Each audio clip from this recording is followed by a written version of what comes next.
All right, let me see how this audio is working out. I think this is going to be. Try not to blow people's eardrums out with this. I got a new mic, so, as people show up, I'll talk a little bit about the new audio that I do have for the stream. I do have this new mic right here. This is what we're going to be using eventually for all our interviews. Just going to kill a little bit of time to give some people to show up. I did say that this is going to be a royal, and, jeez, I can see this. This is loud. I apologize if this is much louder than it has been in the past. Like I said, new mic, like it a lot so far. Wondering, do you guys have any feedback? Have you noticed a difference in the audio? And if so, do you like it? Do you not like it? Let me know. I'm open to doing anything. The mic is louder, but your ears are strong.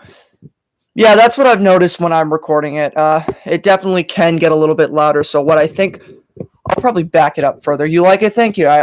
This is what we're going to be using for all our interviews. So I did say that this was going to be a Royal Ascot stream, and tone it down just a smidge. Okay, I'll move it farther away from me because I can't manipulate volume on it per se.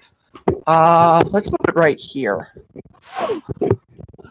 Let's move it right here. That probably should be good. How's that now? I think it's pretty good. It's far enough away from me that I'm not going to be blowing your guys' eardrums off with this.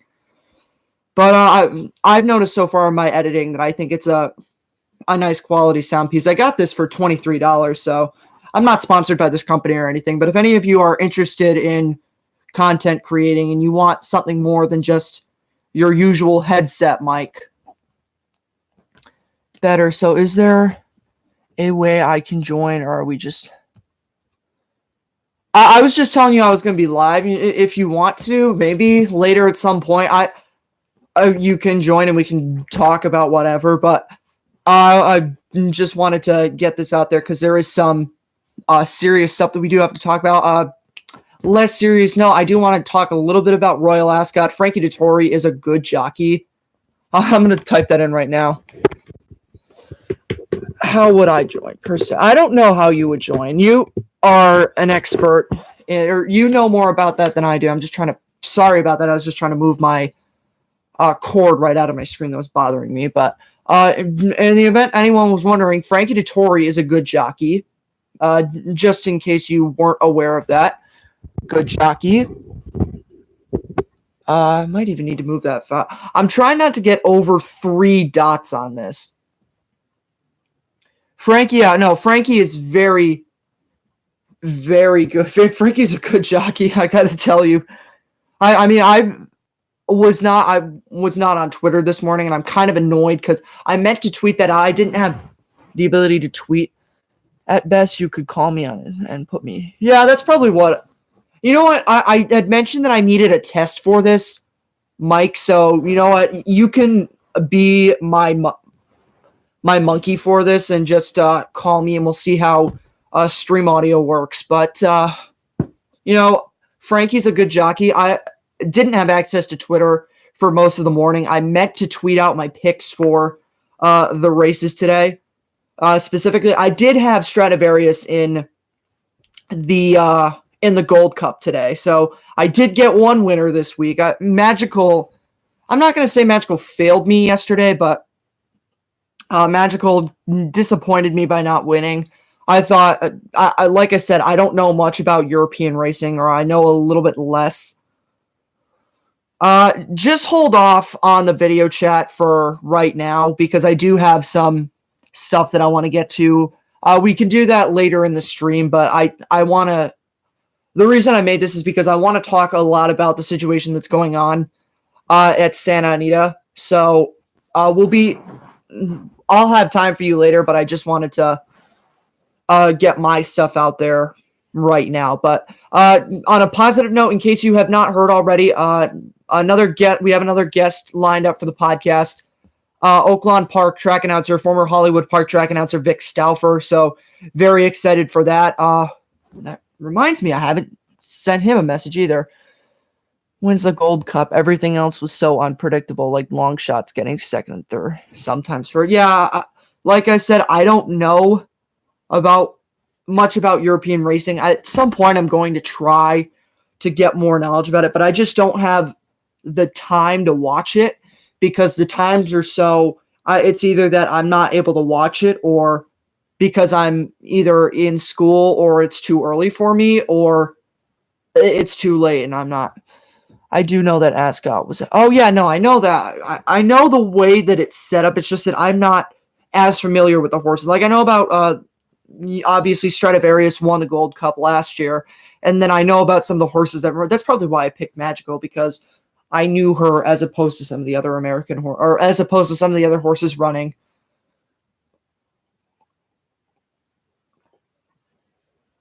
But yeah, so Royal Ascot's a thing. I think tomorrow I might be able to do a live watch of some of the races at Royal Ascot. I'm not promising that. I might as well check if my cable is. I don't feel like grabbing my clicker.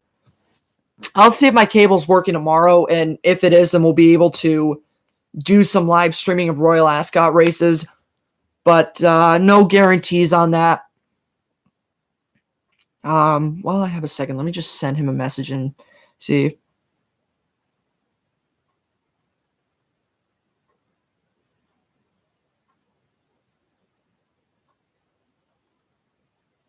Sorry about this. I just need to send this message.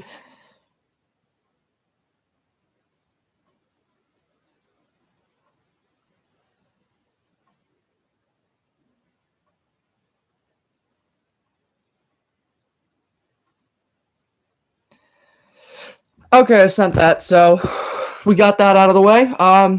Something that I do want to discuss before we get to Royal Ascot is, or before we get to what happened at Santa Anita today, which if you're not familiar, there was a rally between, or not between, but a rally that was put on by all the backside or backstretch workers, basically demonstrating about how, their jobs are important too. And I think, I will get to this in a minute, but I think they kind of get lost in this whole thing. But that's something that we'll definitely get to at some point in the next couple of minutes. But so any last thoughts on Royal Ascot? If you have any questions about anything, drop them in the comments. If you have any questions about anything at all during the course of the stream, or if you have a question for the Hall of Famer Gary Stevens, who will be on the show next week, Wednesday, or actually that's when I'll be doing the interview. That interview will come out on YouTube next Thursday. So if you have questions for him, please feel free to ask them. I can't guarantee that every question will be able to be answered, but I'll do my best. We're probably not even going to be able to take we'll probably be able to take something like 5 or 6, maybe 7 questions. Vic Stauffer, we'll get to the, I'll deal with questions for him at a later date. So I mean, you can feel free to send me that message, but I'm not going to put something out there for Vic Stauffer interview, how that's going to go right now at this moment. Sorry about that. It seems that whenever I stream, it's probably because I'm talking a lot. I always have to cough at some point. But so what I wanted to get to the most was talking about it's not even just Santa Anita. It's just a thing about the thoroughbred racing industry in general. And really there's a problem going on. I mean, if you're not noticing that there's a problem, then I can't help you, because there's a lot of stuff in this industry that need to change, and they need to change quickly. I'm going to start with, what's going on at Santa Anita. And I mentioned the backstretch workers kind of get lost in this whole thing. The backstretch workers make the industry run. There would be no horse racing without them. And I think everyone who doesn't know that needs to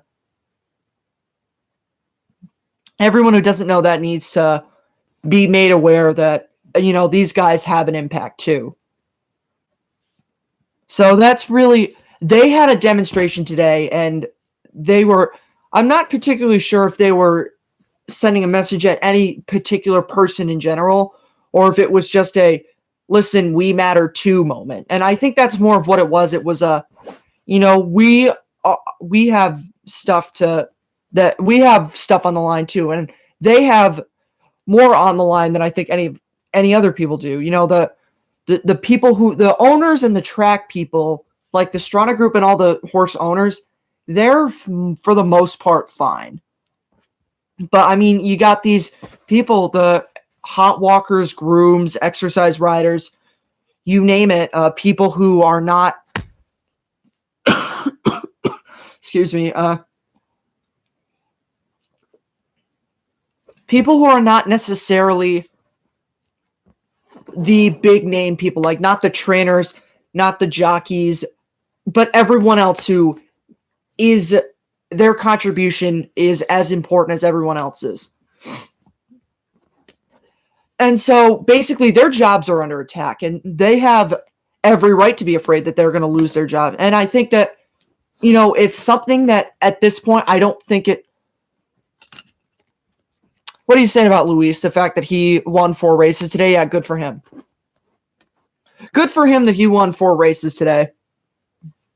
But, this is a problem for everyone. If you don't think it's a problem, then you really should rethink it, because let me just talk to you about this. And it's not even just the fact that, you got people like PETA and Senator Dianne Feinstein, who I can't stand, but that's another story. You've got these people that are coming after the thoroughbred racing industry. It's not even just that, but these people, this is their way of life. And they have every reason to fear that, because, at a point, if stuff doesn't change, I think you could be faced with a very real possibility of this industry does not last. You went to North America hoping to become a stable groom at a horse racing trainer's barn, and they said they need more hands-on. Yeah, no, they need more workers at the stable, but here's the problem. Right now, and I was talking to someone about this earlier. It makes me feel good. Yeah, that's good for you, but not that I'm trying to diminish that or anything, but getting back to the point, I know that, you can bring up that these people don't get paid anywhere near the amount that they should get paid, but here's the thing. Right now, we need to be concerned about fixing everything that's going wrong in the industry.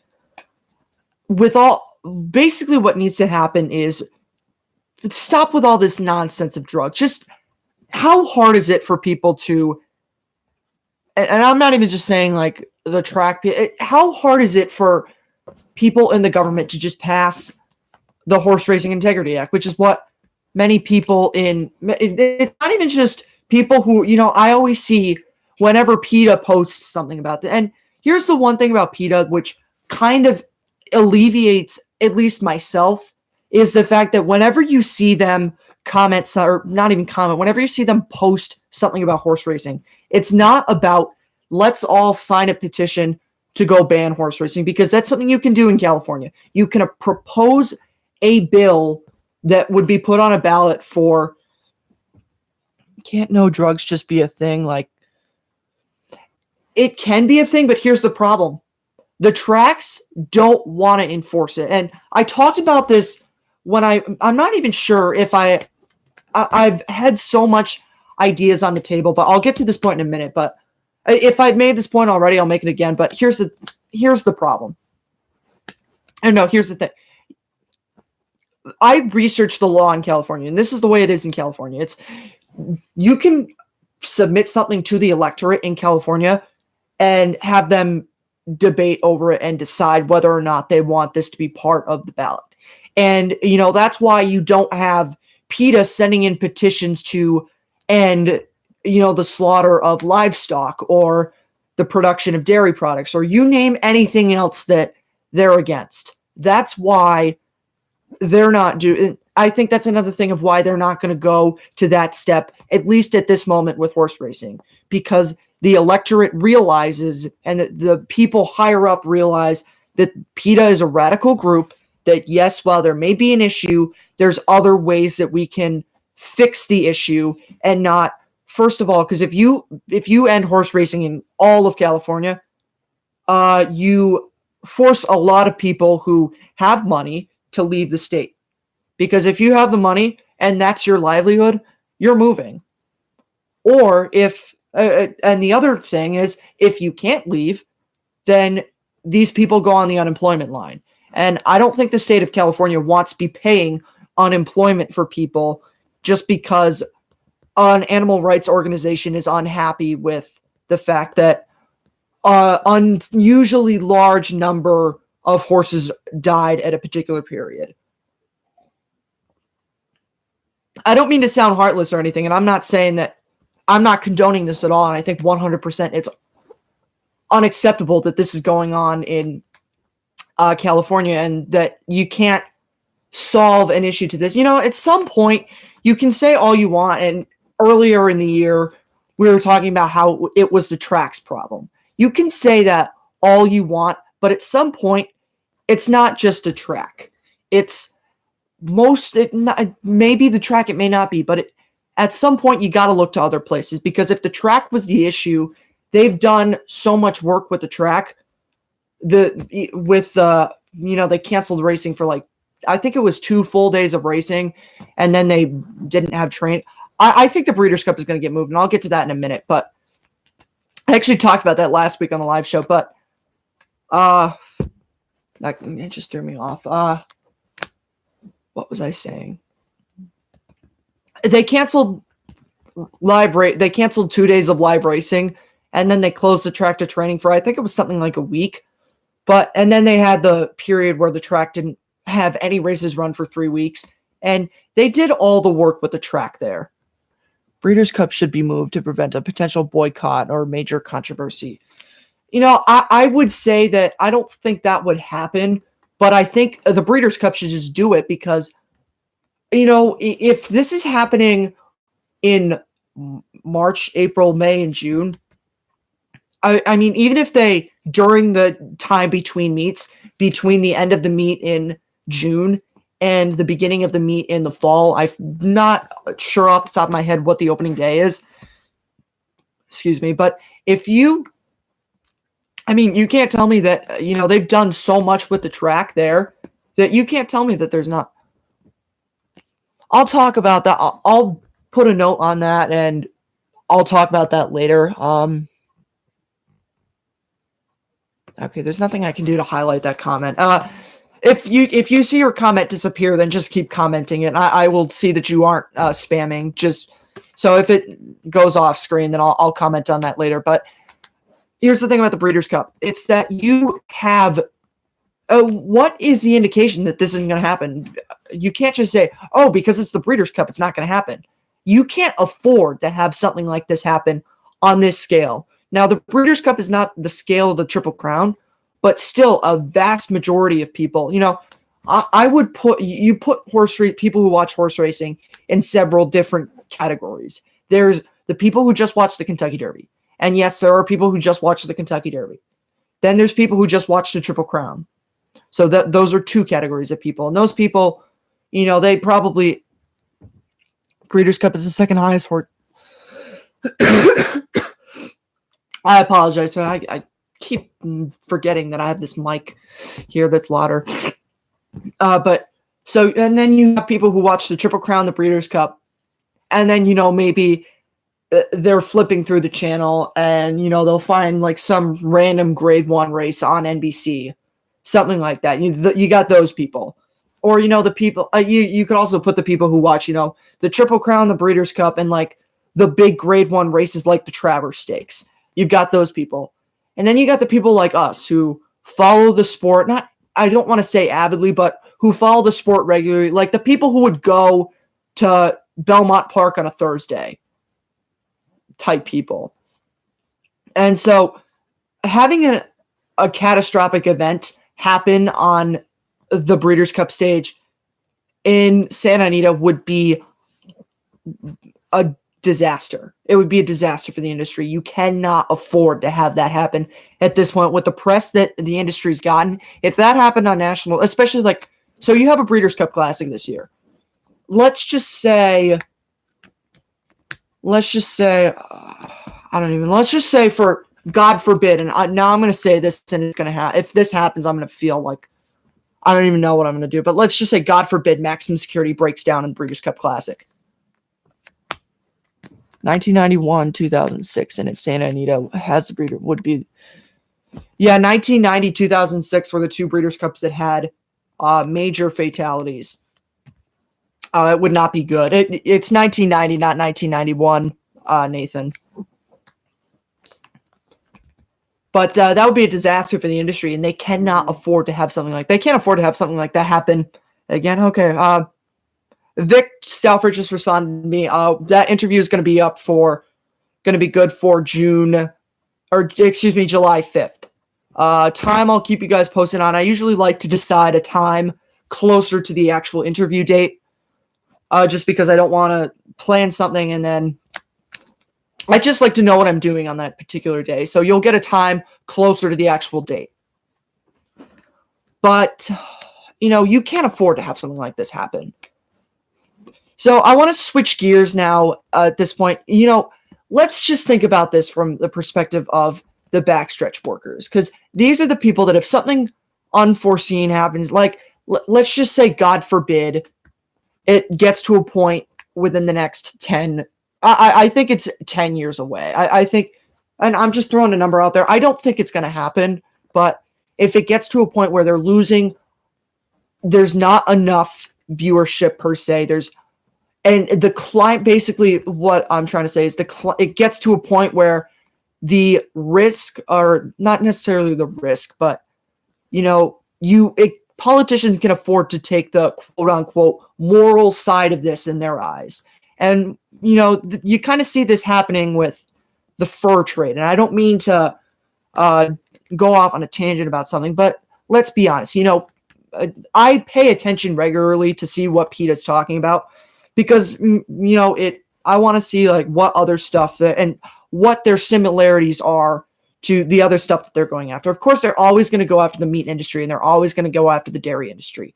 And, they're going to keep hammering that in as much as they want to, and it's never going to work and I think that's just something that they know. So their mission is to let's get as many people to be vegan as possible. Now, if you're vegan, I'm perfectly okay with it. I don't have any issue with people being vegan. It's not my thing, but if that's your thing, then good for you. But they know that they're never going to be able to they're never going to be able to do anything. Like their best hope is to improve condition for livestock prior to and during slaughter. And, anything else. But, recently states have been banning the sales of fur, like wild caught animal fur. And here's the thing that I would say about this. And, you could also look at this with dog racing in Florida, because I saw some people back in February getting all scared about the fact that PETA was going to do the same thing that they did to the dog racing industry in Florida. Here's the one thing about the dog racing industry. When have you ever seen a dog race anywhere? And now there's cruelty in everything. I'll be completely. To say that there's not cruelty in horse racing is not true, because you just had an incident a couple days ago that jockey, I believe his name is Raymond Vasquez, hit a filly in a race 48 times during a race. So if that's not cruelty, then what is? And I'm not condoning that at all. That does not. There's no place for that in horse racing. I think most people would agree with that there's no place for something like that in horse racing. Now, I'm not saying that let's get rid of the whip or anything, because I've ridden horses, but I don't currently ride horses, but I've ridden horses and I know the usefulness of it. And those of you who are around horses more than I am would be even better to comment on this, because, you need something like that when you ride a horse, but you don't need to hit a horse 48 times or whatever the number was. It was a number in the 40s. I know that. So you definitely don't need to be doing that. But,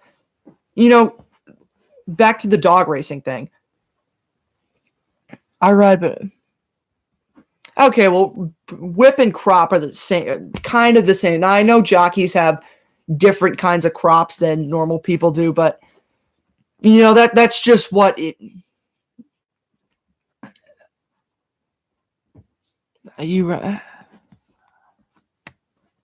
Yeah, I know some people use the crop because I mean I didn't use it per se, but I knew people who did, and I know the value that it has as a tool. And I said this in the video back that when I made, I think I made it back in March, and that was a pretty crappy video before I got my better audio and everything. But I said the whip or the crop or whatever you want to call it, it needs to be used for its purpose.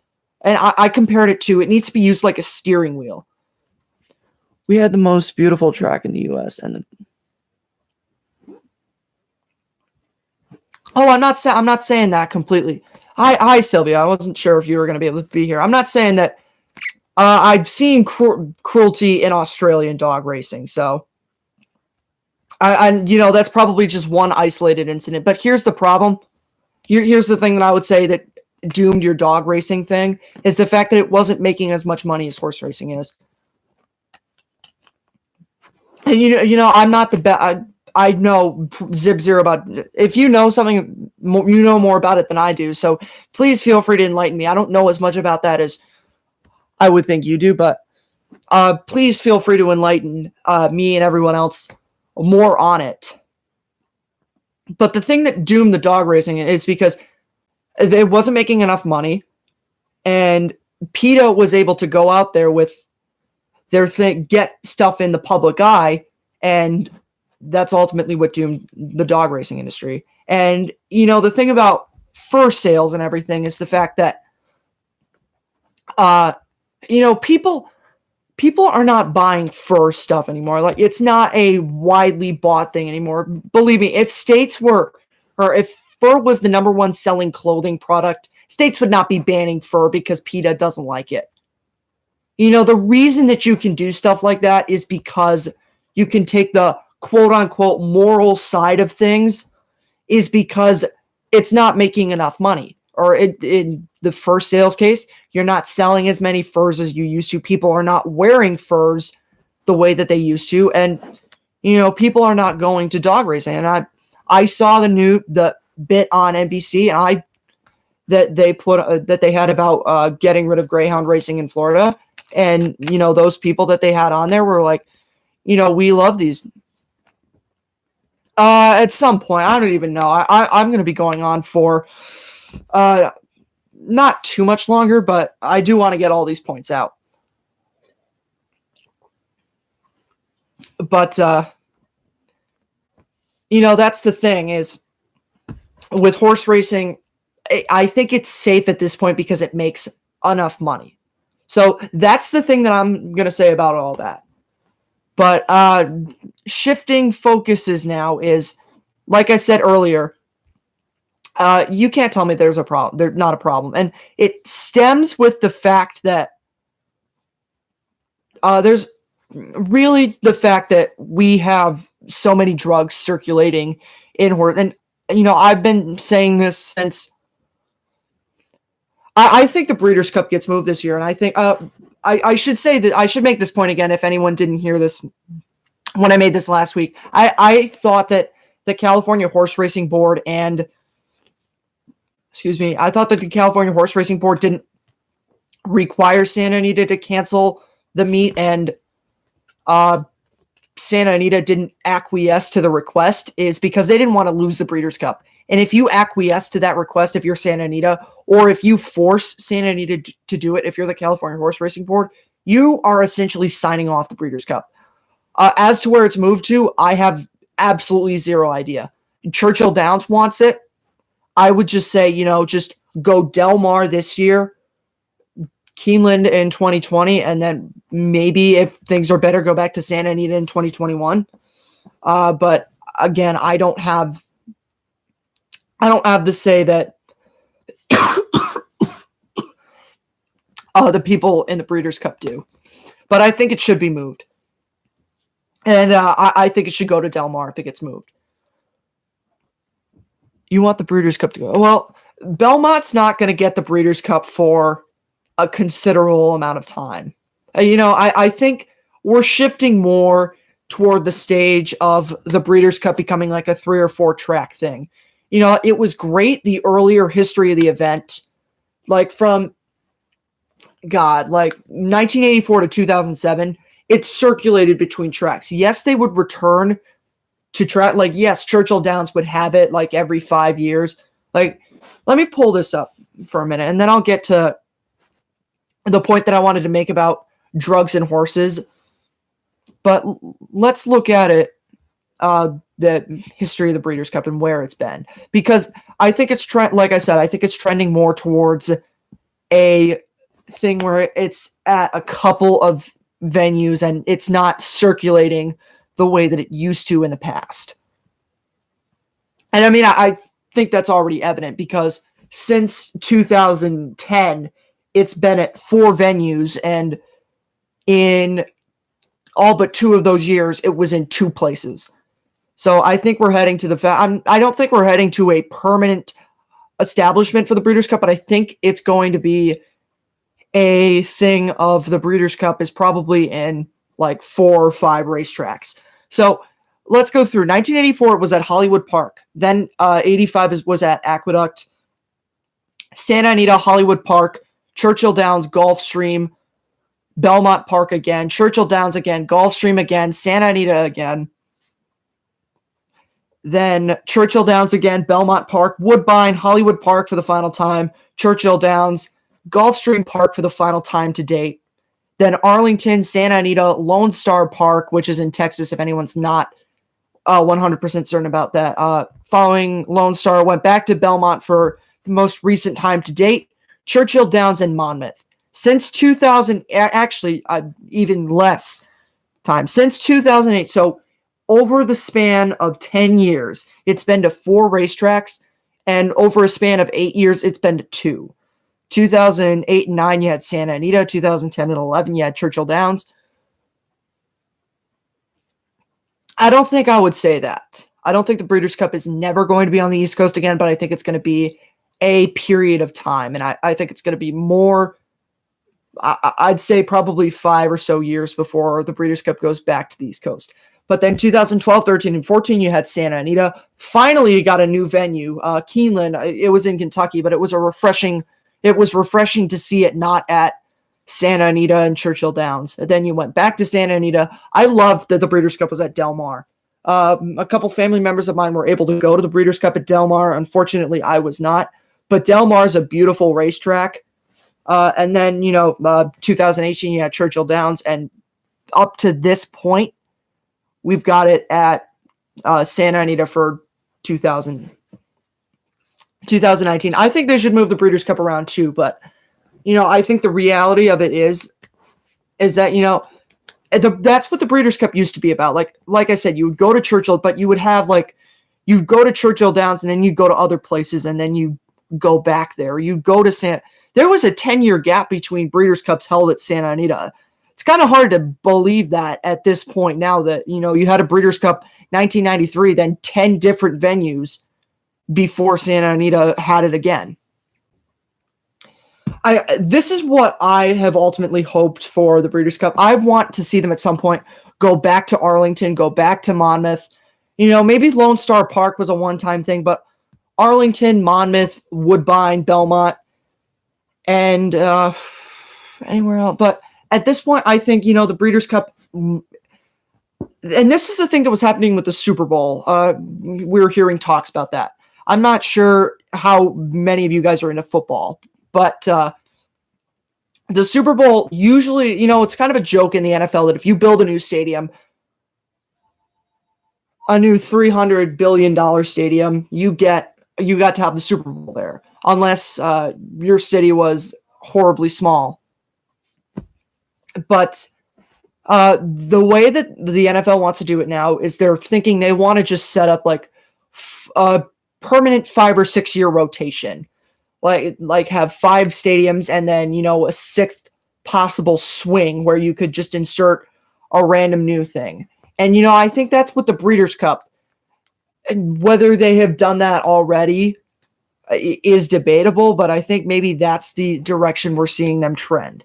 And I think this is probably the reality that we're going to be looking at for the Breeders' Cup.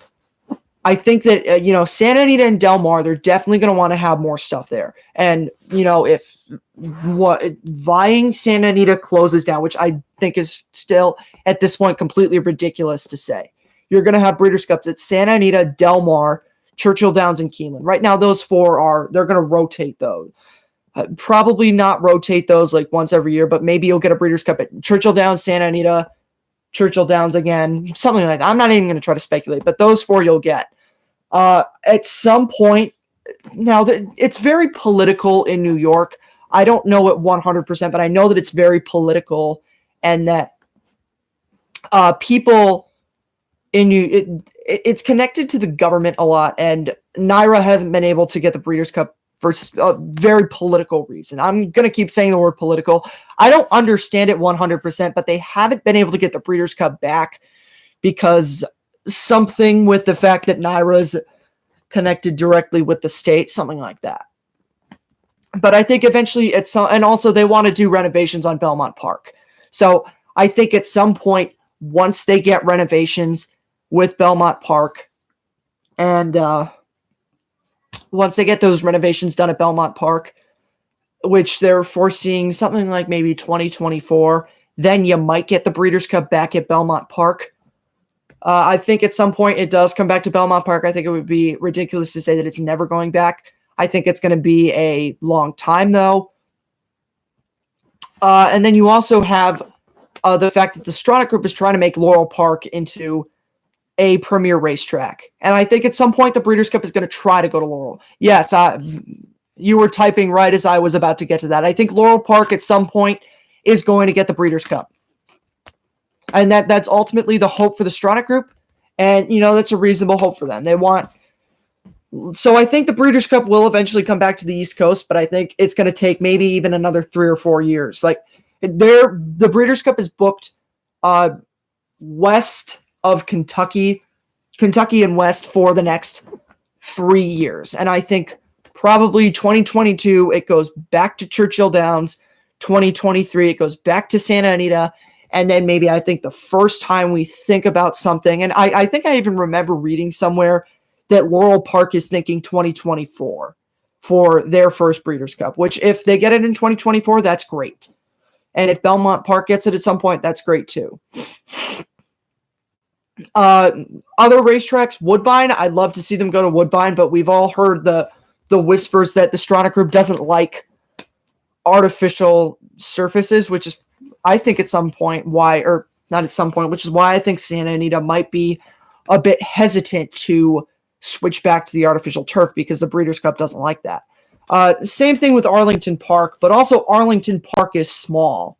So, that's a thing. And that's kind of the other thing with Gulfstream Park. I was trying to get a feel, and I'm not sure if Cece's still here, but if you are, weigh in on this. I've seen people say somewhere in places that the Gulfstream Park is too small for the Breeders' Cup at this. Like, they wouldn't be able to house a large enough crowd to hold the Breeders' Cup there. I'm not sure if that is the case. I don't live in Florida, but that's what I've heard. That's what I thought. The capacity is max 16,000. Yeah, that's not good for the Breeders'. I think one of the reasons why, and I know she told, because I was talking to her about the Pegasus World Cup and everything, and one of the reasons why they chose it is because chose it to be at Gulfstream Park is because they like the location of it being in South Florida. I think another reason why is because they know that they're probably not going to get the Breeders' Cup, if not for a while, probably, if not again, probably not for a while. So having a day where they have it's shortened. It's because they shortened the seating. Would you agree with the statement that they're probably not going to get the Breeders' Cup for a long time? Yeah, I mean, I read somewhere, if you're interested about the logistics of that, they expanded the seating at Lone Star Park to 35,000.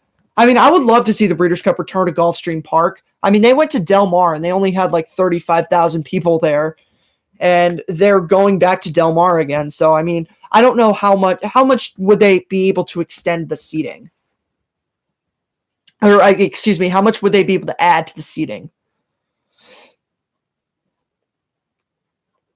She'll send that in, and we'll get to that in a minute. But we're done talking about the Breeders' Cup for now. I mean, I'm gonna have Nathan come on for a few minutes because I want to test out the mic for the stream because I think at some point I will be.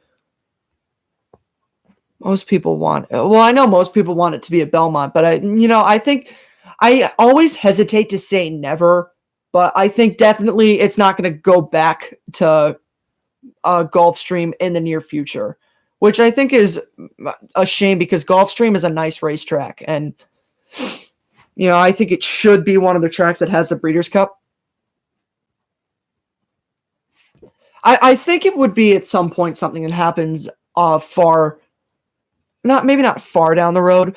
No, there's one more point that I have to make though.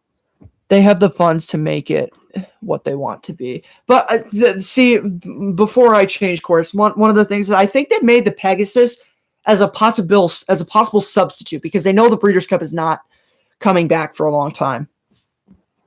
Anyway, we're done with the Breeders' Cup. If you want to add in any more things into the comments, that's fine. But there is one thing that I do want to talk about, and I mentioned stuff about drugs and racehorses, and I think it's a problem when you have 10 3-year-olds who are stakes winners go down with injuries or some kind of sickness or anything. And the 10 horses that this has happened to, if you missed the headline, by the way, I didn't tweet anything out about this, but if you missed this, Global Campaign, who was supposed to run in the Ohio Derby this weekend, I made a video and he was going to be my pick for the Ohio Derby.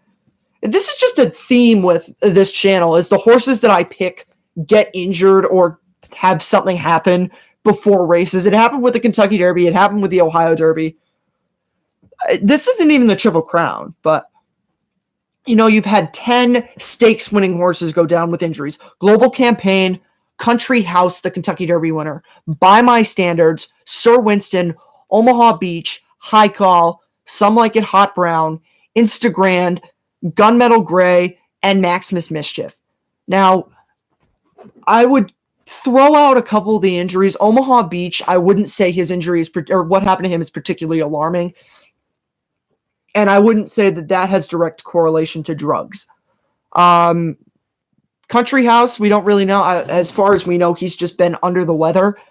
But, you've had horses like By My Standards has had foot problems. Sir Winston, High Call, Some Like It Hot Brown fractured something. Instagram, Gunmetal Gray, it may never race again. Maximus Mischief will never race again. It's just all these top 3-year-olds are having this stuff. That's 10 this year. And the people who were commenting on this post were complete idiot. I'm not sure if you guys have gone on Twitter and saw the comment. I'll retweet this post and you can go see. But the stuff that I've been commenting, these people that were in this comments were complete idiots. They were talking about how this isn't really an issue and this isn't alarming. Like it's just it's just there's horses that this happens to every year. Okay, that's fine, but to have 10 top 3-year-olds go down with injuries, there's definitely something and more to it than just bad luck. And I think it has to do with the fact that these horses they have all these drugs in their systems. They're racing on them. Their parents have raced on them. Their bones are not as strong as they should normally be. And so that's my final take on this. If you want to jump in, Nathan, you can. That's not racing runner. Here we go. If you want to jump in, go ahead. I'm going to have him come on for a couple minutes because I want to test this mic I think at some point I do want to have live streamed interviews. We're not going to be able to do it for Gary Stevens, unfortunately. But I do want to see at some point the ability to live stream interviews. So I'll give him the opportunity to call in right now. If anyone has any questions, feel free to drop them into the comments right now. If you have a question for Gary Stevens, you can do that too. We'll probably be talking a little bit of Royal Ascot. Here we go. Okay, I have you. Yo. Okay, I have him on right now. So, can you guys hear him? Just say something. I don't even need to have people tell me. Hey guys. I don't know. Have you put the phone next to the mic? I got to turn my phone up. Yeah. Okay. We'll see if this works. Yeah, no, it's working. I can see. I'm getting audio feedback from it. Yeehaw! Hang on. Let me hear this. Feedback from it. Yeehaw! Hang on. Let me hear this. Okay. Yeah. I can hear myself. All right. Then that's good. Okay, turn this off so I don't have to hear the sound of my voice on the live stream. I can't stand. Don't worry. I muted. Okay, my good. Okay, yeah. It was just for 1 second because I wanted to. No, it's fine. I just. Alright, Alright, so I guess that proves something, but I definitely want to make the most of this because this is pretty neato burrito. So how are you doing? I'm doing. Let me see if I can push this down a little bit. But yeah, I mean, so Royal Ascot is a thing that's happening. Ohio Derby's this weekend. We're kind of in the lull period of horse racing where there's some stuff happening, but not 100%. I made my mid-year Eclipse Awards. I'm not sure if you had seen that, but if you guys have seen it, what did you think of my mid-year Eclipse Awards? I'll refresh you guys just in the event that you haven't seen it. I had I actually have them pulled up right here, so I can just pull them up on my iPad. But I know for where are these? So for champion sprinter, I had now that Global Campaign is not running in the Ohio Derby, then my number 2 pick was Long Range Toddy. I think that Long Range Toddy has the potential to be a very good lower level stakes horse. Like, I mean, we had like IRAP a few years back, like cleaning up those lower ranks. I think a horse that could possibly be one of those that cleans house in the lower level stakes races is Mr. Money. I mean, there's also like Cupid a few years back as well, and I would say that Cupid was a little bit better than lower level stick because Cupid had a couple of Grade 1 wins, but I think that kind of horse later on as a 3-year-old. He could get he at best had the Indiana Derby and the West Virginia Derby. But yeah, he got good way later. I think Tom here just commented that I think Mr. Money cleans house in these lower level races. I think, he obviously loves Churchill Downs. He's won 2 races at Churchill Downs. But I watched him win. Oh yeah, you were there for the Matt Winn stake. Gunrunner won the Matt Winn a couple of years ago, and by no way am I comparing Gunrunner to Mr. Money. I think even as a 3-year-old, Gunrunner was a better horse than Mr. Money is as a 3-year-old. But I think Mr. Money is the kind that can just clean house in these lower races. Not really sure about him in higher level races. If they try him in them, good for them. I'm still going to hold off on something like that. I don't really know where he would go next. Something that just popped into my head is maybe possibly the Oklahoma Derby for Mr. Money. I think the Oklahoma Derby is the perfect race for Long Range Toddy, because if you look at his 2-year-old year, he won the Springboard Mile. Yeah, I was thinking that too. 3 of his 4 victories all came at Remington Park, the home of the Oklahoma Derby. Yeah, I think that if he is successful in the Ohio Derby, what's the date of the Oklahoma Derby? But I know I see your comment right here, the Indiana Derby. He's a possible for either and now I know we're getting our information from Horse Racing Name, which is not my favorite place to go, but he's a possible for. I use that base as well. I know, but he's a possible for both. I don't care much about Math Wizard. He was 4th in 2 stakes races. I don't think he can really do much. Oklahoma Derby. Also, what on earth was the Oakland Invitational? I was really confused. What on earth is that? It was just the ability they had the ability to create a stakes race for the last day at Oakland Park, and it was a thing. Well, I wonder if it's going to be elevated to Grade 1 status, or that might be like a wild shot. It's not going to be elevated to a Grade 1 status. I think it would be something like maybe a Grade 3 race, if that. Actually, no, I think it would be something like a Grade 3, but I want to get back to his point of Mr. Money. I like him a lot in the Indiana Derby. I would not. I'll reserve judgment on that. I would have to see what horses are running in the Haskell before I would make the decision on whether to go to the Haskell or the Indiana Derby. But I think when is the Indiana Derby run? Is it run in July or is it ran in October? It's run a week before the Haskell. Oh, so wait, so what? Okay, so yeah, you're gonna see which horses are gonna go for the lower races and the ones that are gonna go bigger. No, I would just see what horses are running in the Haskell, and then I would make the decision of do I want to take the shot against, if it's maximum security and a bunch of duds, then I would take a shot at the Haskell. But if it's maximum security and some other talented horses, what are they? Again, I don't like using Horse Racing Nation, but who are they projecting? They're projecting right now maximum security, Roadster, Mucho Gusto. Roadster, I will say this. I thought right after the Santa Anita Derby, Roadster was 100% a sure thing for the Kentucky Derby. I overvalued Roadster severely. I don't think Roadster is anything special. I think I will give Game Winner another chance, but, Mucho Gusto. Runs the Derby. I was very lukewarm on Mucho Gusto I was lukewarm on him from the beginning of the year, but I thought he was going to win the Sunland Derby. Earned handicap is a Grade 3 race, and we shouldn't be freaking out over something like that. But it's like crazy stuff like that. I mean, Mucho Gusto has some talent, and I'm not saying that Roadster doesn't have talent, but I'm not super crazy about Roadster. Yeah, I guess. I think on the Pegasus Stakes kind of proves what kind of horse Maximum Security is. Maximum Security was the exact kind of horse that I have been saying he was for the whole time.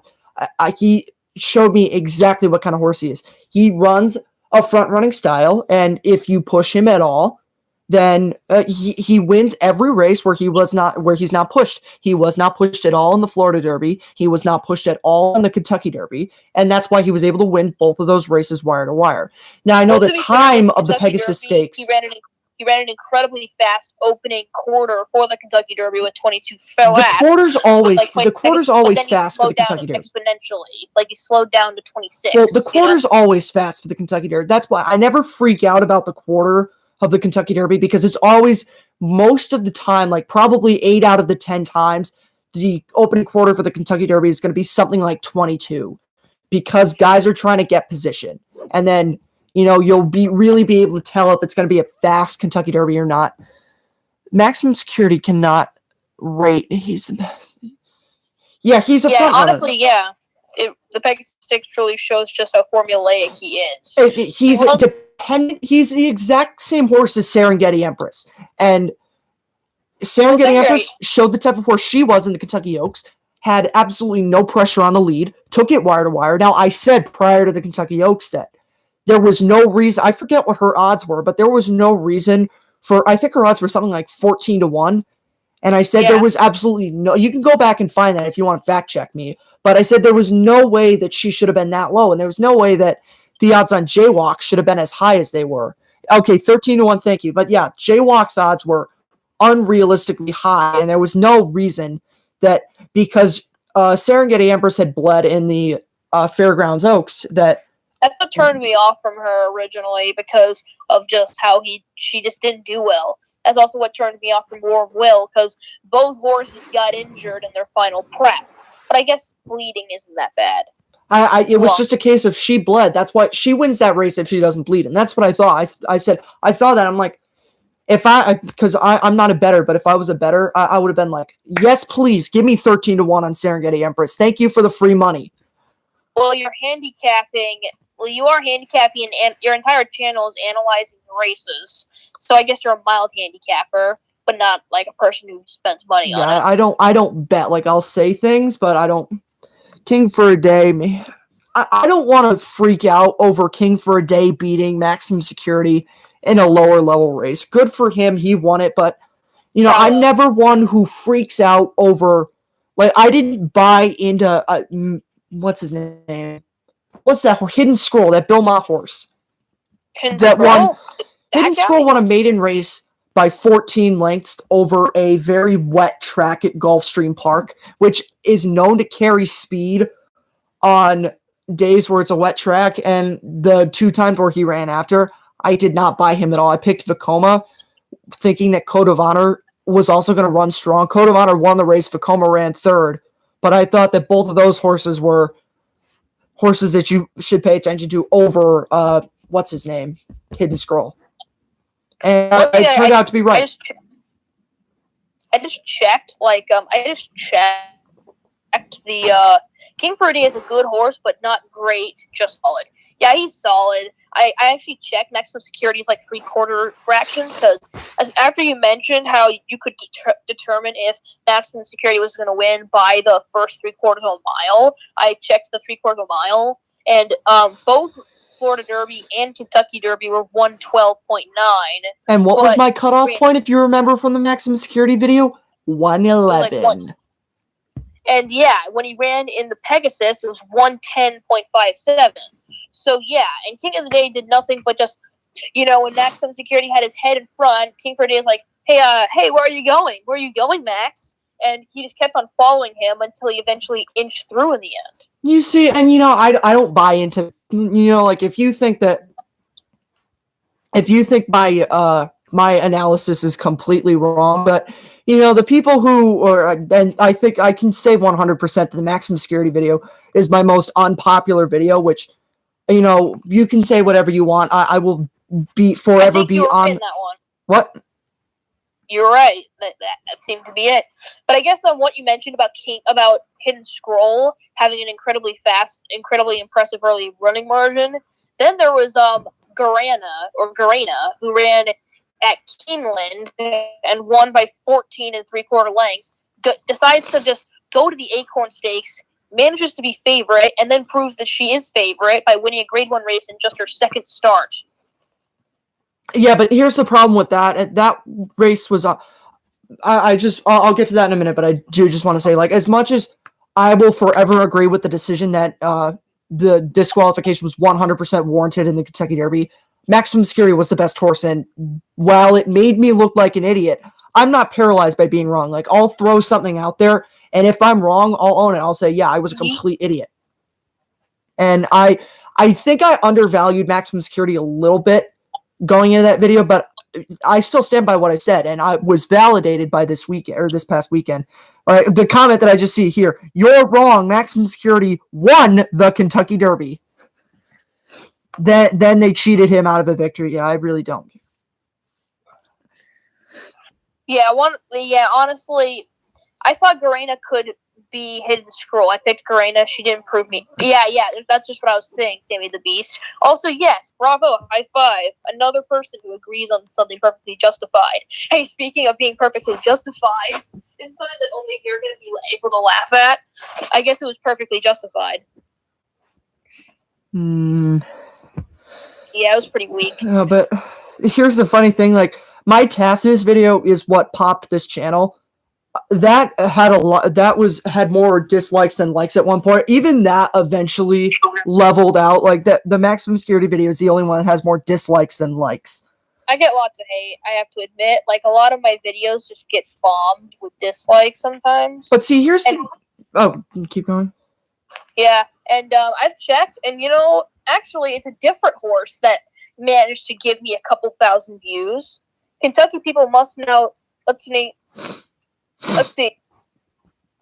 Oh my, excuse my language, but what the actual FUCK? So I made a video called My Trip to the Kentucky Derby Museum. Here, I'll link his channel. Someone asked what your channel is, so I'm going to link your channel. Yeah, thank you.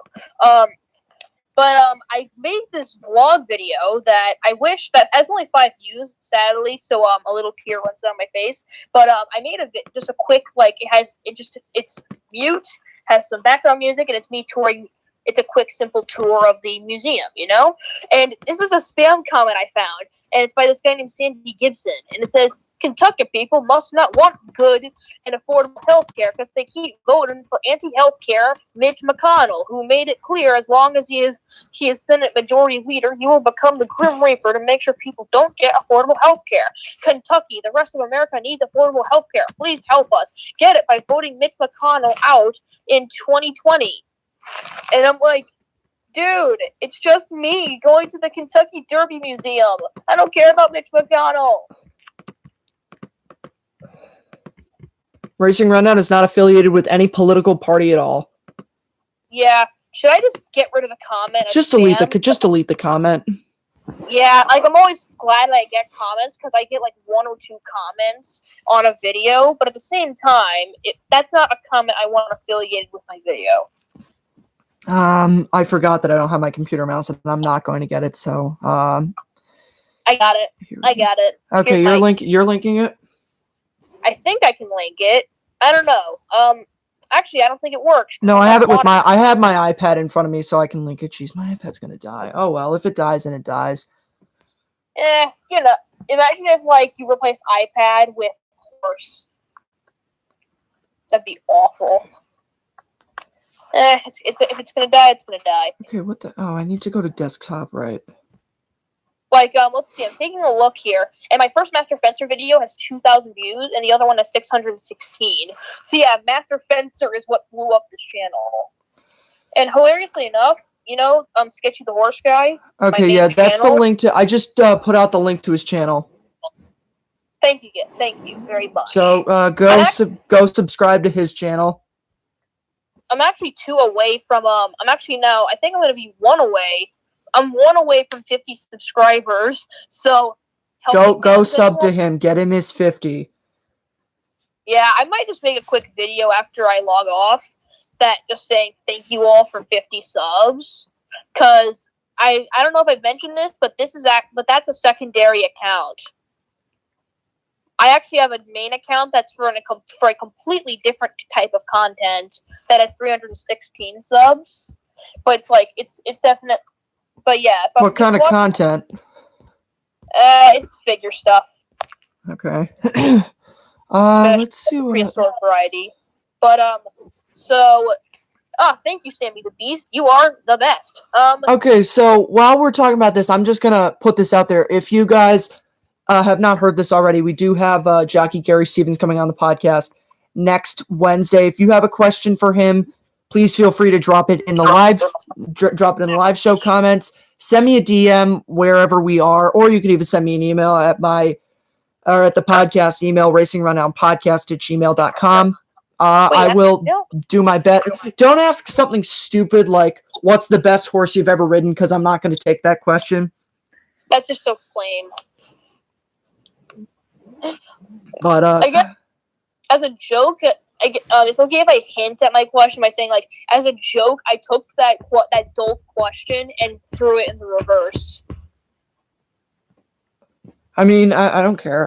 One of my friends, though, of course, why is everything gonna die? My phone's gonna die. My iPad's gonna die. At least my computer's not gonna die. Did I forget to plug? Of course, I forgot to plug this in. Okay, so everything's gonna die. My computer's fine, though. I'm gonna die. If my phone dies, then my phone dies. If you get disconnected, then you know what happened. Death is inevitable. Okay. But I just got completely thrown off my train of thought. One of my friends commented on the post that I did on Instagram, and she's like, "What's Gary's favorite drink after a race? What's Gary's favorite drink to go have after a race on a Saturday night?" That's kind of funny. I might even just ask him that, like, as a joke. I know, right? Just be like, yeah, this is a joke question by like your friend. I guess one other funny joke one other funny thing is that I went to this diner in Kentucky that had just all of these pictures of Kentucky Derby winners, and they said that it was like the place where like at 5 o'clock in the morning trainers and jockeys go to eat. Oh, I've heard about that place before. Yeah, it had like a lot of cool stuff, like horse bobbleheads. I just had a grilled cheese sandwich. It was pretty okay. Not the best, far from the best. But it had like cool stuff, like it just had giant frames of like Silver Charm, which I eventually got to meet in person, and Spend a Buck, and just all these other amazing horses that crossed the finish line and got their garland of roses. Here, if you want to talk to the fine people, go ahead and do that. I'm going to go get my charger because I don't want to disconnect you. Alright then, sounds good to me. I'm going to actually see how much my battery is. I'm not sure, but I know my battery's kind of low as well, but I have a charger right with me, and I can just walk and talk. So, guys... It actually was the next room over, so... I don't care about my Bluetooth mouse connector. I don't have a mouse with me. If I just hit the mic, I'm sorry. It's perfectly fine. Okay, Like, now, yeah. let's have some fun conversation. Who do you think's the most overrated Kentucky Derby winner? Overrated Kentucky Derby winner. Does Always Dreaming count, or does everyone already know that Always